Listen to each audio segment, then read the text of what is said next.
ओम श्री गणेशाय नमः। जय श्री मन्नारायण, जय आदिशक्ति माता। दोस्तों, आज दुर्गा सप्तशती नव दुर्गा पाठ का चौथा अध्याय को श्रवण करते हैं। तो आइए कथा को प्रारंभ करते हैं।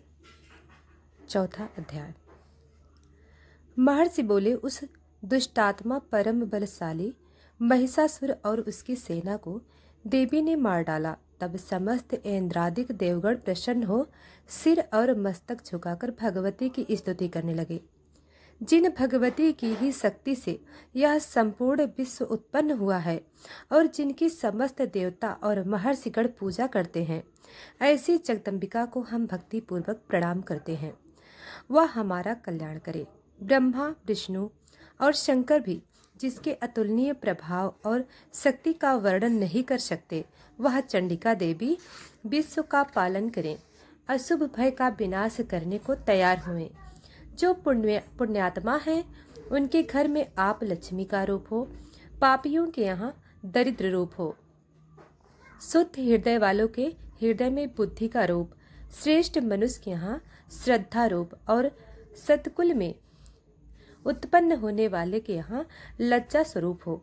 हे देवी, हम सब आपको नमस्कार करते हैं। हे भगवती, आप संपूर्ण जगत की रक्षा करो।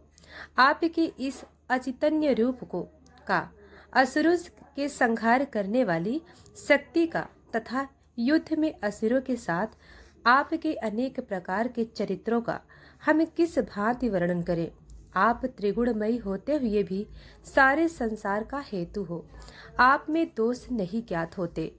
ब्रह्मा, विष्णु और महादेव भी आपका पार पाने में असमर्थ हैं।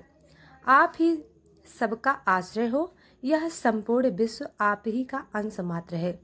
आप ही अव्याकृत तथा परम प्रकृति आदि शक्ति हो। हे देवी, समस्त यज्ञों में मंत्र रूप आपका नाम उच्चारण कर हव्य देने से संपूर्ण देवता तृप्त होते हैं। वह स्वाहा रूप आप ही हो। देवी, आपके द्वारा देवता, ऋषि और पितृ गण तृप्त होते हैं। इस कारण स्वधा रूप आप ही हो। हे भगवती, आप मुक्ति का हेतु अचितन्य ब्रह्म स्वरूपिणी महाव्रता हो। हे देवी, आपका अभ्यास राग द्वेष रहित तत्ववेत्ता, जितेंद्रिय तथा मोक्ष की इच्छा करने वाले मुनिजन करते हैं, इसलिए आप सर्वोपरि हो। हे देवी, आप शब्द में 3 वेदों को सुंदर मूर्ति ओमकार युक्त मनोहर पदों के पाठ युक्त ऋग यज साम के आश्रय रूप वेद माता ईश्वर से युक्त प्राणी मात्र की आजीविका तथा संसार का दुख दूर करने वाली हो। हे भगवती, समस्त शास्त्रों का ज्ञान देने वाली मेधा शक्ति, इस कठिन भवसागर से पार लगाने वाली नौका रूपी दुर्गा देवी आप ही हो। हे देवी, कैटभ विनाशी भगवान विष्णु के हृदय में वास करने वाली लक्ष्मी और महादेव जी से सम्मान प्राप्त गौरी स्वरूपा आप ही हो। हे भगवती, पूर्ण चंद्रमा के तुल निर्मल तथा स्वर्ण के सट्टस कांतिमान मंद मंद मुस्कुराते हुए मुख को देखकर भी क्रोध से युक्त हो महिषासुर आपके ऊपर प्रहार किया था, सो बड़े आश्चर्य की बात है। हे देवी, उदय होते हुए चंद्रमा तुल आपकी छवि जो क्रोध के कारण विकराल हो उठी थी, उसे देखकर भी महिषासुर ने प्राण नहीं छोड़े। यह विचित्र बात है, क्योंकि युद्ध युक्त यमराज को देख कौन जीवित रह सकता है। हे देवी, आप प्रसन्न हो जाइए। आप संसार के कल्याण के लिए ही उत्पन्न हुई हो। आपके क्रोध करने से सबका नाश होता है। यह बात अभी अनुभव में आई है कि आपने बहुत बड़ी सेना सहित महिषासुर का विनाश किया है। हे देवी, जिन पर आप प्रसन्न रहती हैं, संसार में उनके लिए सम्मान, धन तथा यश सुलभ है। वे ही धर्मवीर हैं, धन्य हैं तथा स्त्री पुत्र दास आदि से संपन्न रहते हैं। हे देवी, आपकी कृपा से पुण्यशील पुरुष सदैव धर्म कार्य किया करते हैं और मृत्यु के बाद उन्हें स्वर्ग प्राप्त होता है। इस कारण हे देवी, आप वैलोक्य में अभीष्ट मनवांछित फल की दाता हो। हे दुर्गे देवी, दुखी मनुष्य के स्मरण करने पर आप उनका संपूर्ण भय दूर कर देती हो। स्वस्थ पुरुषों के स्मरण करने पर आप उनको उत्तम बुद्धि देती हो। दरिद्रता के दुख और भय को नष्ट कर करने वाला तुम्हारे अलावा कौन है, जिसका चित्र दूसरों के उपकार करने के लिए दया से परिपूर्ण है। हे देवी, इन असुरों के मारने से संसार में सुख हो और ये असुर नरक में रहने के निमित्त भले ही पाप करते हैं, परंतु युद्ध में मरकर वे ये स्वर्गलोक को प्राप्त करें, इसलिए आप इनका वध करती हो। हे देवी, संपूर्ण दैत्य आपको देखने मात्र से ही भस्म हो जाते हैं, किंतु आपने शास्त्र से इनका संहार इसी कारण किया है कि पवित्र शास्त्र के प्रहार से असुरों को स्वर्ग मिलेगा। इस प्रकार शत्रुओं के लिए भी आपके कितने श्रेष्ठ विचार हैं।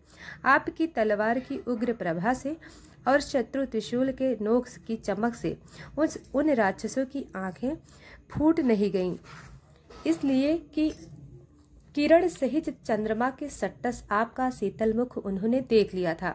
हे देवी, आपका शील दुराचारियों की दुराचार को दूर करने वाला है और उसकी समता नहीं है, और आपका रूप अविचितन्य है। आपका वीर्य पराक्रम देवताओं के बल और पराक्रम के हरण करने वाले असुरों का नाश करने वाला है। इसी तरह शत्रुओं पर आपकी कृपा हुई है, कृपा प्रत्यक्ष है। हे देवी, आपके पराक्रम किसके साथ तुलना हो सकती है। शत्रुओं के भयभीत करने वाला एवं आपके समान सुंदर स्वरूप और कहाँ है। हृदय में दया परंतु युद्ध में कठोरता, यह बातें वैलोक्य में आप ही में दिखाई देती हैं। आपने युद्ध में शत्रुओं को मार करके तीनों लोकों की रक्षा कर उन असुरों को स्वर्ग पहुंचा दिया है और उन्मत्त असुरों से हमें निर्भय कर दिया है।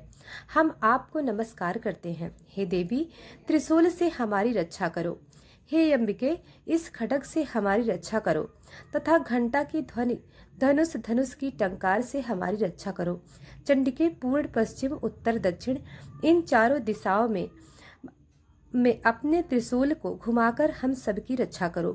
तीनों लोक में आपके जो सुंदर तथा भयानक रूप विचरते रहते हैं, उन सब रूपों से हमारी और पृथ्वी की रक्षा करो। हे अंबिके, आपके कर कमलों में खड्ग, शूल, गदा आदि शोभित हैं, उन सब से हमारी रक्षा करो। ऋषि बोले, जब देवताओं ने जगदम्बा श्री दुर्गा देवी की नंदन वन की सुंदर पुष्पों तथा सुगंधित धूपों से पूजा और स्तुति की और भक्ति भाव से सुगंधित धूपों से पूजन किया, तो देवी ने प्रसन्न होकर देवताओं से कहा, हे देवताओं, तुम लोग मनोवांछित वरदान मांगो। देवता बोले, आपने सब कुछ कर दिया है, अब कुछ भी अभीष्ट नहीं है। हे मातेश्वरी, आपने हमारे बैरी महिषासुर का नाश कर दिया है। इस प्रकार भी यदि आप यदि हमें वरदान देना चाहती हो, तो हे भगवती, आपत्ति के समय जब जब हम आपका स्मरण करें, तब तब आप दर्शन देकर हमारे दुखों को दूर करना। और हे सुमुखी, जो कोई भी आपका स्मरण करे, उसको धन, ऐश्वर्य, स्त्री, संतान आदि से परिपूर्ण करना और हम सब पर सदैव प्रसन्न रहना। ऋषि बोले, हे राजन, देवताओं ने समस्त जगत तथा स्वकल्याण के लिए जब इस तरह प्रसन्न कर लिया, तो भद्रकाली देवी ऐसा ही होगा। इस प्रकार कह करके अंतर ध्यान हो गई। हे राजन, समस्त जगत का कल्याण करने वाली भगवती जिस प्रकार समस्त देवताओं के शरीर से उत्पन्न हुई, वह सब मैंने आपसे कह दिया। फिर पार्वती जी के शरीर से जगत की रक्षा और देवताओं का कल्याण करने वाली देवी कैसे प्रकट हुई, वह सब कथा में तुमसे कहता हूँ, जो इस प्रकार से है, तुम ध्यान पूर्वक सुनो। इति श्री मार्कंडेय के देवी महात्म्य शुक्रादि स्तुति नामक चौथा अध्याय समाप्त। तो दोस्तों, आज का यह अध्याय समाप्त हुआ। हम कल 5वां अध्याय सुनाएंगे। तो दोस्तों, वीडियो को लाइक सब्सक्राइब नहीं किया है तो अभी कर लें। धन्यवाद।